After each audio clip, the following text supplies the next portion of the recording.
तो चलिए फिर फोरनून सेशन का क्वेश्चन स्टार्ट करते हैं हम लोग। तो ये है पहला क्वेश्चन। ये क्वेश्चन डिफरेंशियल इक्वेशन पे बेस्ड है। इसमें आपको एक इक्वेशन दी गई है और एक कंडीशन भी दिया गया है। उसके करस्पॉन्डिंग आपको चार इक्वेशन दिए गए हैं कि कौन कौन से होंगे वो। ठीक है, तो सॉल्व करके देख लेते हैं क्या दिया है आपको question. 1 + y dy/dx equals to y। इसको y को इधर लाएंगे, रीअरेंज करेंगे, उसके बाद देखते हैं कैसा होगा इक्वेशन। ये हो जाएगा आपका 1 + y + 1 और ये dy इक्वल्स टू dx। ठीक है, तो इसमें आप देख रहे होंगे ये डिफरेंशियल इक्वेशन में आपको कोई स्पेशल टाइप का कोई इक्वेशन नहीं है। सिंपल एक डिफरेंशियल इक्वेशन था, इसको हम लोग डायरेक्टली रीअरेंज करके सॉल्व कर देंगे। ठीक है, तो अब इंटीग्रेट कर देते हैं दोनों साइड। क्या हो जाएगा, integration of 1/y + 1 dy equals to integration of dx। ठीक है, तो जब इंटीग्रेट करेंगे तो 1/y का क्या हो जाएगा, ln y और 1 का y। ठीक है, तो ये हो जाएगा ln y + y is equals to x। 1 का dx के टर्म में वह x हो जाएगा प्लस एक कांस्टेंट आएगा। ठीक है, अब ये देखेंगे कि ये लॉग के टर्म्स में मीन्स ln के टर्म में ये, और यहाँ पे y जो है वो सिंपल फॉर्म में है। ठीक है, तो अब यहाँ पे भी हमको y लाना है, लॉग के टर्म में लाना है, तो ये y.1 लिख सकते हैं क्योंकि y × 1 y होगा। अब 1 को क्या लिख सकते हैं हम लोग, जैसे ln e क्या होता है आपका 1 होता है, मतलब ln उसका बेस e इंटू, मतलब ln e क्या होगा आपका 1 होगा। ठीक है, तो यहाँ 1 की जगह हम लोग ln e लिख देंगे, तो क्या हो जाएगा ln y + y ln e is equals to x + c। अब ये y क्या होगा, इसकी पावर में चला जाएगा, तो कैसे लिख लेंगे हम लोग इसको, ln y + ln e की power y is equals to x + c।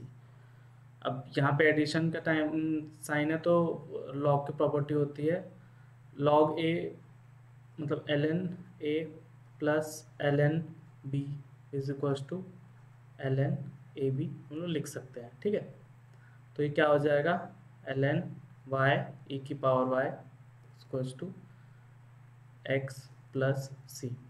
अब जो हमारे जो कंडीशन दिया गया उसको रख देंगे और उसके हेल्प के उससे हम लोग c की वैल्यू निकाल लेंगे। तो क्या दिया गया, y(1) equals to 1 means x की वैल्यू 1 रखेंगे तो y की वैल्यू भी 1 आ रही है, तो यहाँ पे 1 रख देते हैं। तो ln y 1 रखेंगे 1 डॉट e की पावर 1 इक्वल्स टू 1 + c। तो ये क्या हो जाएगा ln e, और ln e हम लोग अभी देखें क्या होता है 1 होता है। ठीक है, तो 1 और यहाँ पे 1 कैंसिल हो जाएगा और c की वैल्यू क्या आ जाएगी, यहाँ पे आपकी 0 आ जाएगी, मतलब जो कांस्टेंट है वो आपका 0 हो जाएगा। तो इसको इक्वेशन लिख लेंगे फिर से, ln y equals to e की power y equals to x। अभी ln इधर जाएगा तो क्या हो जाएगा, y e की power y equals to e की पावर x। देख लेते हैं हमारे जितने भी ऑप्शन दिए गए हैं उसमें है कि नहीं। तो ये देखेंगे पहला ऑप्शन में ही आपका y की power y equals to e की पावर x आपको दिया गया। ठीक है, तो ये आपका पहला क्वेश्चन हो गया। इसके बाद नेक्स्ट देख लेते हैं। जो नेक्स्ट क्वेश्चन आपको दिया गया वो लैप्लास ट्रांसफॉर्मेशन के ऊपर दिया गया। तो इसमें आपको मतलब ट्रांसफॉर्म करके पहले ही दे दिया गया, उसके बाद f(0) पूछा है। ठीक है, तो आपने एक इनिशियल वैल्यू प्रॉब्लम वाली थ्योरी पढ़ी होगी, इनिशियल वैल्यू प्रॉब्लम वाली प्रॉपर्टी पढ़ी होगी कि लिमिट एक मतलब t tends to 0 f(t) is equals to limit t tends to infinity s f(s). और यहाँ से हम लोग को f(0) की वैल्यू पूछ रहा है, मीन्स इसी को हम लोग कुछ मान लेते हैं, कुछ भी आप फंक्शन मान सकते हैं या कुछ भी, इसको f मान इसको i मान लीजिए। इसी की वैल्यू आई की वैल्यू हम लोग को निकालनी है। तो हम लोग को पहले से ही एफ ऑफ एस दिया हुआ है। एफ ऑफ एस क्या है यहाँ पे आपको दिया हुआ है पहले से S plus three upon S plus two into S S plus one into S plus two, ठीक है। और उसमें हम लोग एस का मल्टीप्लिकेशन कर देंगे और फिर उस यहाँ पे ये एस होगा, ठीक है। एस टेंस टू इन्फिनिटी, फिर उसमें एस की वैल्यू इन्फिनिटी रख देंगे। तो फिर जो वैल्यू आएगी वही आपका आई की वैल्यू होगी और वही आपसे क्वेश्चन में पूछा गया है। तो कैलकुलेट कर लेते हैं। Limit s tends to infinity, ठीक है। एस जो आपको पहले से ही मल्टीप्लाई करना और इनटू एफ ऑफ एस, तो एस प्लस थ्री ऑन यहाँ पे जो नीचे नीचे क्या लिखा है एस प्लस वन और एस प्लस टू, ठीक है। तो ये टर्म को सॉल्व कर लेंगे, मतलब ब्रैकेट खोल लेंगे। तो s square plus three s upon, इसको भी सॉल्व करेंगे तो s square plus two s plus s plus two, ठीक है। तो ये आपका हो गया।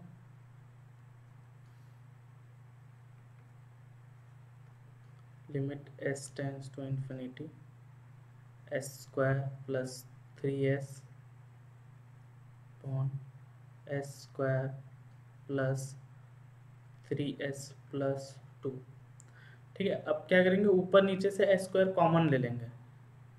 ऐसा हम लोग इसलिए कर रहे हैं क्योंकि अगर जैसे आप जानते हैं कि वन बाई इन्फिनिटी की वैल्यू ज़ीरो होती है, तो हम लोग अगर यहाँ से एस स्क्वायर निकाल लेंगे तो यहाँ पे वन बचेगा, यहाँ क्या होगा थ्री बाई एस। सिमिलरली यहाँ पे वन बचेगा, यहाँ पे थ्री बाई एस और यहाँ पे टू बाई एस स्क्वायर। तो वन बाई अगर मतलब वहाँ पे फिर हम लोग जितने भी वन बाई एस में इन्फिनिटी की वैल्यू रखेंगे तो वो सब वैल्यू ज़ीरो हो जाएंगे, इसलिए हम लोग इस फॉर्म में बना रहे हैं इसको, ठीक है। तो यहाँ से आई की वैल्यू क्या हो जाएगी, limit s tends to infinity, ऊपर नीचे से एस स्क्वायर निकालेंगे तो ये एस स्क्वायर यहाँ से निकला, ये यहाँ से, तो दोनों जगह कैंसिल हो जाएगा, ठीक है। तो क्या बच जाएगा, one plus three by s upon one plus three by s plus two by s square. अब ये s equals to infinity put करेंगे तो ये ज़ीरो हो जाएगा, ये ज़ीरो और ये ज़ीरो हो जाएगा। क्या बचेगा, simple I equals to one. और यही आपका एफ ऑफ ज़ीरो भी है, ये हमको क्वेश्चन में निकालना था। अब देख लेते हैं ऑप्शन क्या। तो सी ऑप्शन देख रहे हैं हमारा वन के इक्वल आ रहा है, ठीक है। इसके बाद नेक्स्ट क्वेश्चन देख लेते हैं। नेक्स्ट क्वेश्चन आपका न्यूमेरिकल मेथड्स के ऊपर दिया गया है। उसमें सिंपली आपको एक फंक्शन दे दिया गया और सिम्पसन वन थर्ड रूल से आपको पूछा गया और साइज इंटरवल साइज भी दे दिया गया है, ठीक है। तो इंटरवल साइज आपको क्या दिया गया, एच इक्वल्स टू 0.3। अब कितने इंटरवल बन जाएंगे, तो 4 फर्स्ट वाला होगा, फिर 4.3 0.3 सब में ऐड कर देना, 4.6 4.9 और 5.2, ठीक है। तो ये आपके इंटरवल बन गए। उसके करस्पॉन्डिंग जो आपकी y की वैल्यू होगी वो क्या आ जाएगी, क्योंकि यहाँ पे फंक्शन क्या दिया आपको ln x, तो यही आपका y होगा, y equals to ln x। यही आपका फंक्शन होगा जिसकी वैल्यू आपको कैलकुलेट करनी है। तो ये क्या हो जाएगा, ln 4 ln 4.3 ln 4.6 ln 4.9 और ln 5.2। Simpson one third rule का फॉर्मूला क्या रहता है, h/3 y0 प्लस yn और plus 4 y1 plus y3। Means ये एक्सटेंड होते जाता है, पर यहाँ पे हमारा निकालेंगे टर्म तो इससे ज़्यादा नहीं आ रहा है, इसलिए हम लोग y1 प्लस y3 लिए, ठीक है। और ये 2y2। अब यहाँ पे देख लेते हैं y1 y2 y0 yn की वैल्यू क्या है। तो ये आपको ऐसे कैलकुलेट करनी है। ये आपका जो होगा फर्स्ट टर्म, इसको y0 बोल देते हैं और इसको yn मीन्स लास्ट टर्म, और ये क्या होगा आपका y0 y1 y1 y2 y3। ठीक है, अगर और टर्म भी ऐड होते जाते हैं तो सिमिलरली यहाँ पे जो ऑड वाले टर्म रहते हैं वो 4 में ऐड होते जाते हैं, और जो इवन वाले टर्म रहते हैं वो आपका 2 में ऐड होते जाते हैं। ठीक है, जैसे 4 भी y4 भी रहता है तो यहाँ y2 प्लस y4 लिख देता हूँ। तो यहाँ से सब की वैल्यू रख देना। h की वैल्यू 0.3 दी हुई है, 0.3 डिवाइड बाई 3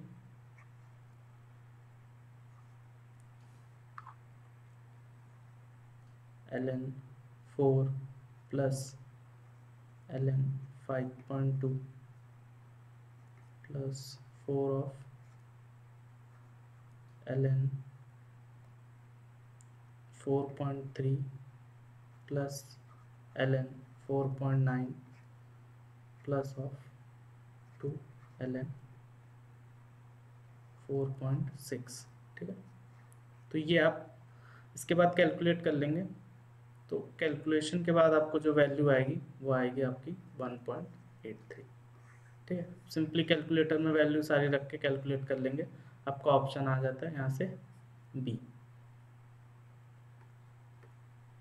इसके बाद नेक्स्ट क्वेश्चन देख लेते हैं। तो नेक्स्ट क्वेश्चन आपको सिंपल इंटीग्रेशन से दिया गया है, ये 4th क्वेश्चन है। इसमें डायरेक्टली आपको जो इंटीग्रेशन की वैल्यू कैलकुलेट करने के लिए दी गई है, इसमें हम लोग को कुछ नहीं करना है, बस यहाँ पे देखेंगे तो i इक्वल्स टू 0 से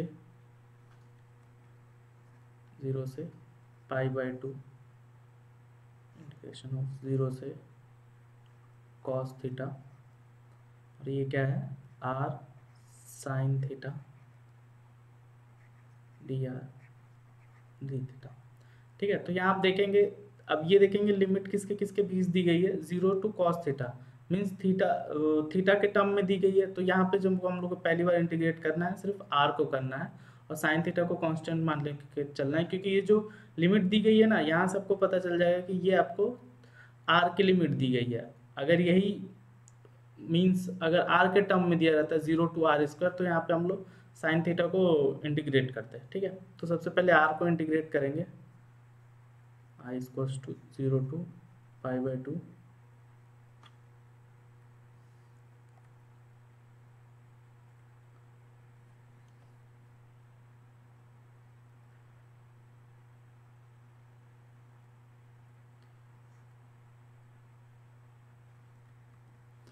जब यहाँ पे r को इंटीग्रेट करेंगे तो साइन थीटा को आप कांस्टेंट मान के चलते हैं। ठीक है, तो साइन थीटा बाहर ले लेंगे, साइन थीटा, और ये आपका डी थीटा भी। ठीक है, r का इंटीग्रेशन क्या होगा with respect to d r, तो r²/2 हो जाएगा, ये r²/2, और ये आपका लिमिट कहाँ से 0 टू कॉस ऑफ थीटा। ठीक है, अब लिमिट पुट कर देंगे, तो जब लिमिट पुट करेंगे तो इसकी वैल्यू आएगी सीधे, मतलब कॉस थीटा रखेंगे तो cos²θ/2 आ जाएगा, और 0 रखेंगे तो सिंपल 0। तो ये आपका इक्वेशन फिर से क्या बन जाएगा, 0 to π/2 sine theta cos² divide by 2 d theta. ठीक है, अब आपको क्या करना है, यहाँ पे ये टर्म को डी थीटा के रेस्पेक्ट में इंटीग्रेट करना है,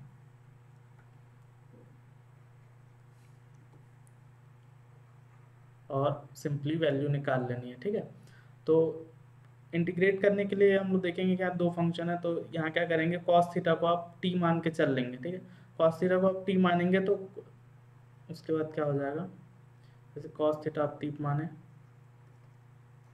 ठीक है, तो cos थीटा का डिफ्रेंशिएशन करेंगे तो क्या होगा, minus sine theta d theta equals to d T.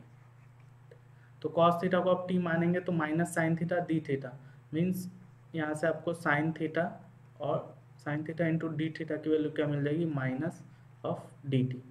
ठीक है, तो यहीं सिंपली आप देखेंगे cos थीटा को आप t मान लिए, तो ये sign theta into d theta की आपको वैल्यू मिल गई डी टी। और लिमिट भी निकाल लेंगे, क्या होगा, जब थीटा की वैल्यू 0 होगी तो t की वैल्यू आपकी 1 हो जाएगी, और जब थीटा की वैल्यू π/2 होगी तो t की वैल्यू आपकी 0 हो जाएगी। तो इसको पूरा जो है आप इंटीग्रेशन में रख लेंगे 1 to 0। थीटा को आपने कॉस थीटा को टी लिया था तो ये टी स्क्वायर डिवाइड बाई 2 और साइन थीटा डी थीटा का वैल्यू क्या है माइनस डी टी। ठीक है, तो इसको सिंपली आप इंटीग्रेट करते हैं और वैल्यू निकाल लेते हैं। तो इसका वैल्यू क्या आ जाएगा minus of T cube by 2 है इंटू 3 का हो जाएगा तो 6 1 से 0। ठीक है, अब 0 रखेंगे तो 0 हो जाएगा, तो 0 ये क्या आ जाएगा इसकी वैल्यू 0 माइनस 1/6। ठीक है, तो इंटीग्रेशन की वैल्यू क्या आ गई 1/6। अब ये ऑप्शंस में देख लेते हैं हम लोग, तो आपका बी ऑप्शन मैच कर रहा है। इसके बाद नेक्स्ट क्वेश्चन देखते हैं। नेक्स्ट क्वेश्चन आपका जो दिया गया वो कॉम्प्लेक्स नंबर के ऊपर दिया गया और ये बहुत ही इजी क्वेश्चन है। इसमें कुछ नहीं, आपको बस सिंप्लीफाई करने को दिया गया। इसमें कोई प्रॉपर्टी उपॉर्टी लगाने की ज़रूरत नहीं है, बस आपको सिंपल सिंप्लीफाई करना है। जैसे 11th का क्वेश्चन है, ऐसा टाइप का दिया गया आपको। ठीक है, तो क्या लिखा है आपको 1 + i⁸ जो 8 है उसको मतलब इसको आप कैसे लिख सकते हैं 1 + i का स्क्वायर की पावर 4। ठीक है, इसको आप ऐसे भी लिख सकते हैं। अब a + b का होल स्क्वायर का फॉर्मूला आप जानते हैं क्या होगा, तो क्या हो जाएगा ये आपका 1 का स्क्वायर 1, i स्क्वायर क्या होता है -1। ठीक है, और फिर क्या होगा 2i + 2i ये आपकी पावर 4। तो 1 और -1 कैंसिल हो जाएगा, यहाँ क्या बच जाएगा आपका 2i की पावर 4। अब इसको सिंपली आप इसका सॉल्व कर देंगे तो 2 की पावर 4 क्या होगा 16 और i की पावर 4 क्या होता है आपका 1, तो 16 × 1 तो इसकी वैल्यू क्या आ जाएगी 16 और आपका बी ऑप्शन करेक्ट हो जाएगा। ठीक है, इसके बाद नेक्स्ट देख लेते हैं।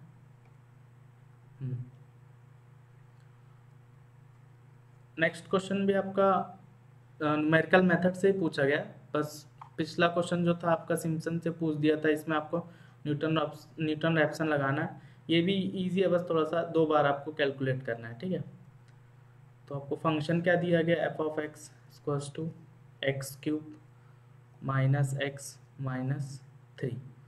ठीक है, तो इसका आप डिफ्रेंशिएट करेंगे तो f' कितना हो जाएगा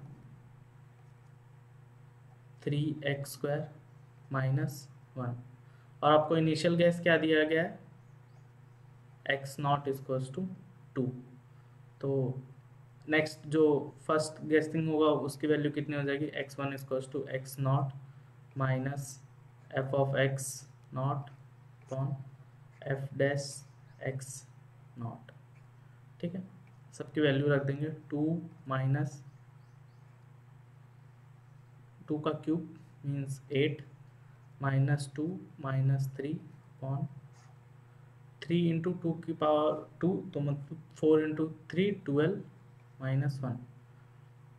x1 की वैल्यू क्या आएगी यहाँ से निकल के कैलकुलेट करते हैं।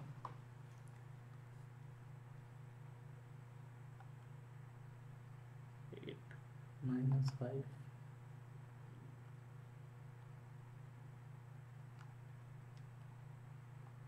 तो यहाँ से जो आपका x1 की वैल्यू आ रही है वो आ रहा है आपका 1.727।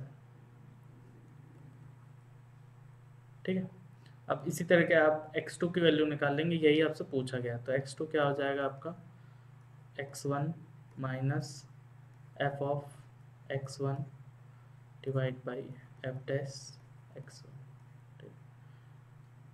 नेक्स्ट पेज पे लिख लेते हैं x2 = 1.72 माइनस क्या था आपका 1.72 का क्यूब -1.72 देखते हैं फिर -3। ठीक है, -3 अपॉन 3 × 1.72 का स्क्वायर -1। इसको भी कैलकुलेट कर लेंगे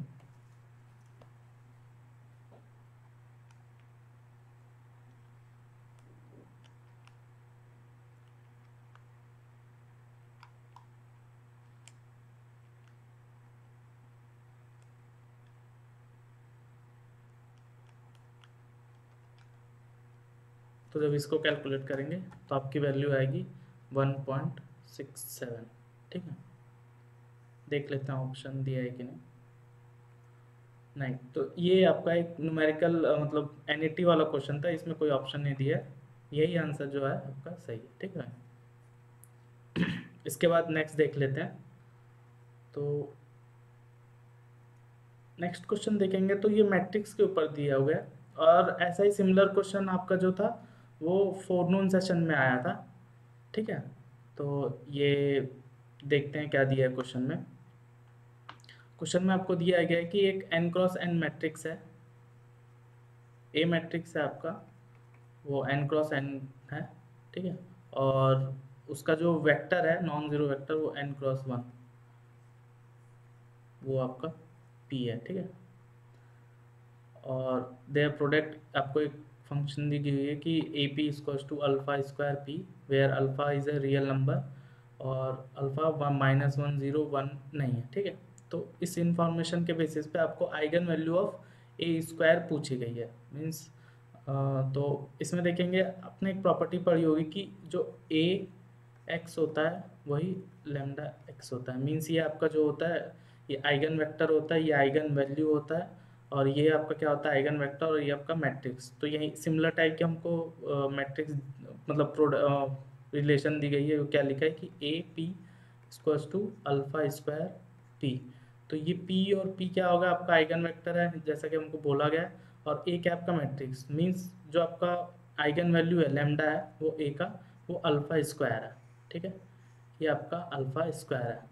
तो आपसे पूछा गया क्या है ए स्क्वायर का आपको आइगन वैल्यू पूछा गया। तो ए स्क्वायर का हम पता ही था, अगर ए का मतलब अगर किसी मैट्रिक्स ए का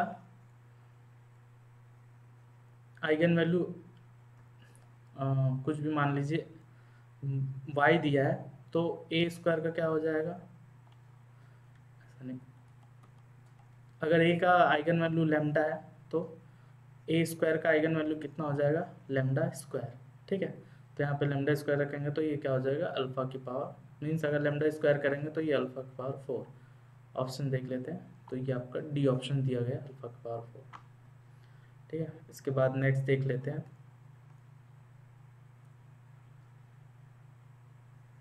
नेक्स्ट क्वेश्चन जो आपसे पूछा गया था वो सिंपल प्रोबेबिलिटी के क्वेश्चन था, एक बाइनोमियल डिस्ट्रीब्यूशन का। इसमें अगर आपको फॉर्मूला याद है तो आप डायरेक्टली निकाल सकते हैं। इसमें बताया है कि आपका जो मीन और वेरिएंस पूछा गया आपका बाइनोमियल डिस्ट्रीब्यूशन, तो बाइनोमियल डिस्ट्रीब्यूशन का मीन क्या होता है, एनपी होता है, और वेरिएंस क्या होता है,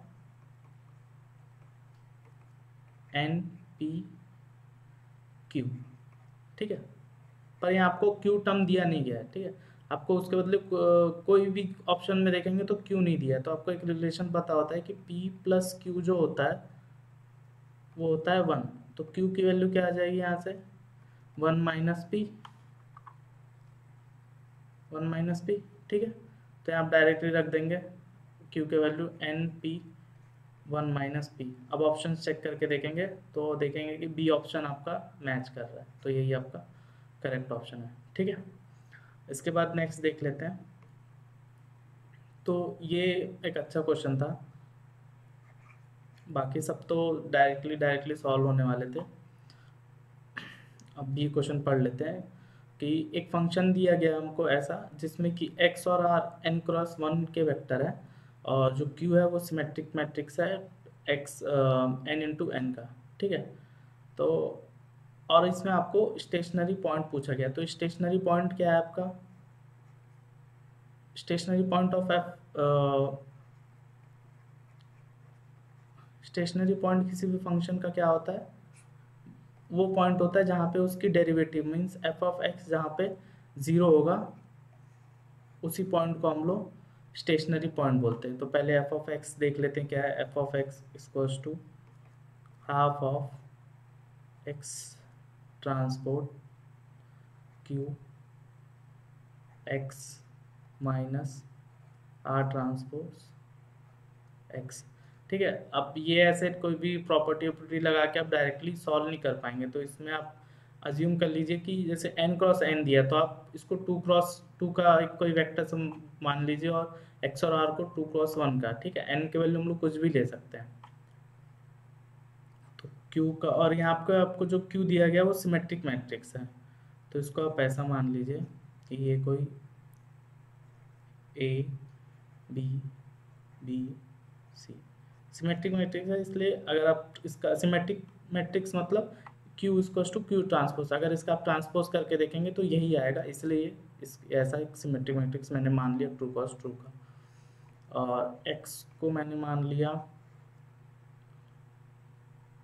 2 रो है ना, ठीक है। तो x1 और x2 ये 2x1 का बन गया, और r को मैंने मान लिया r1 और r2। अब सबकी वैल्यू उठा के रख देंगे फंक्शन में, तो कैसा बनेगा, f of x equals to half of x transpose दिया था, तो कि क्या हो जाएगा x1 और x2, ठीक है। और ये क्या बनेगा आपका a b b a sorry c,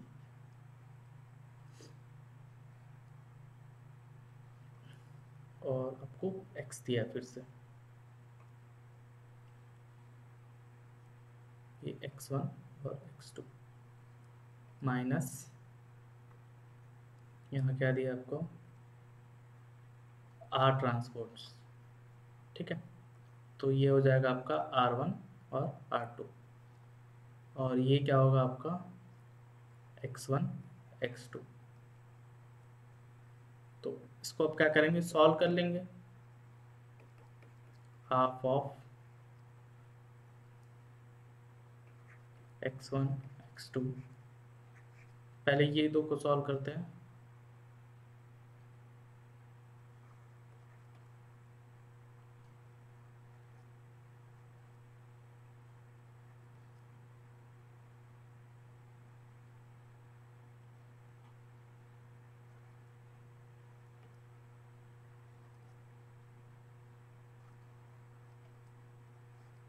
ठीक है, सिमिलरली इसको सॉल्व कर लेंगे, और ये क्या होगा आपका r2 x2, ठीक है। अब ये दोनों मैट्रिक्स को भी सॉल्व कर लेंगे हम लोग, मतलब मल्टीप्लाई कर लेंगे, तो क्या होगा आपका ये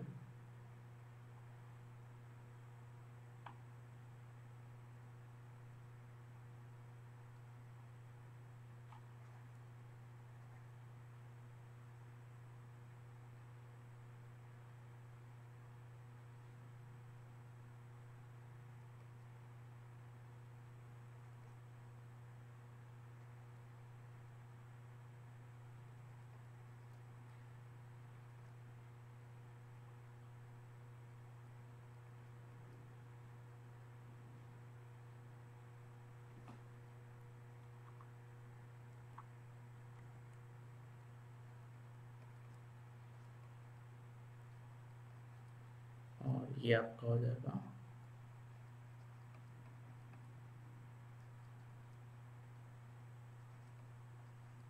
तो सिंपली ये देखिएगा आपका 1x1 का मैट्रिक्स बन गया है, तो इसको आप डायरेक्टली ये यहाँ पे प्लस होगा, ठीक है। तो इसको डायरेक्टली आप ब्रैकेट से बाहर लिख सकते हैं, क्या हो जाएगा हाफ ax1 स्क्वायर प्लस ये दोनों सेम है तो हाफ ऑफ कैंसिल हो जाएगा b x1 x2 plus c x2 का स्क्वायर माइनस ये हाफ होगा यहाँ पे भी, और ये r1 x1 minus r2 x2, ठीक है। तो अब इसको आपको स्टेशनरी पॉइंट निकालना है, तो स्टेशनरी पॉइंट निकालने के पहले आपको उसका डेरिवेटिव निकालना है। तो एफ डैश यहाँ पे आप देखेंगे कि दो वेरिएबल है, ठीक है, x1 और x2। तो आप क्या करेंगे, ये c है, ठीक है। तो आप क्या करेंगे, एक बार x1 के टर्म में निकालेंगे, एक बार x1 के टर्म में डिफ्रेंशिएट करेंगे, फिर एक बार x2 के टर्म में। तो इसको ऐसे लिख del F by del x1 ax1 फिर ये क्या होगा bx2 और माइनस R1। ऐसे सिमिलरली आप अगर x2 के लिए सॉल्व करेंगे तो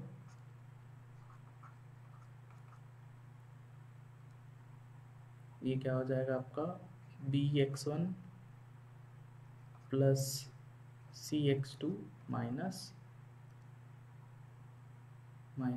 R2। अब ये क्या, दोनों को आपको इक्वल्स टू 0 इक्वेट करना है, ठीक है। तो दो इक्वेशन आपको मिल जाएगा, क्या क्या देख लेते हैं। ax1 प्लस bx2 प्लस नहीं सॉरी माइनस R1 और c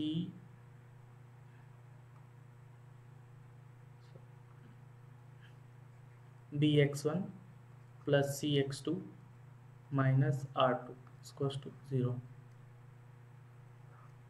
अगर इसको और सिंप्लीफाई करेंगे तो इसको कैसे लिख पाएंगे, ax1 plus bx2 equals to R1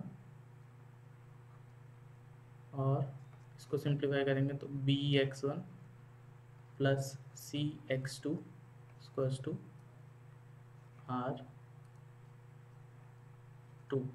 ठीक है। अब आप इसको क्या एक इक्वेशन मैट्रिक्स फॉर्म में लिख सकते हैं। देखिए यहाँ पे x1 x2 x2 और R1 R2, तो इसको मैट्रिक्स फॉर्म में हम लोग कैसे लिख सकते हैं, a b b c और ये आपका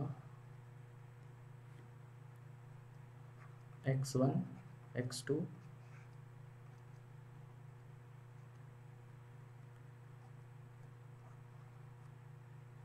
R1 और ये R2।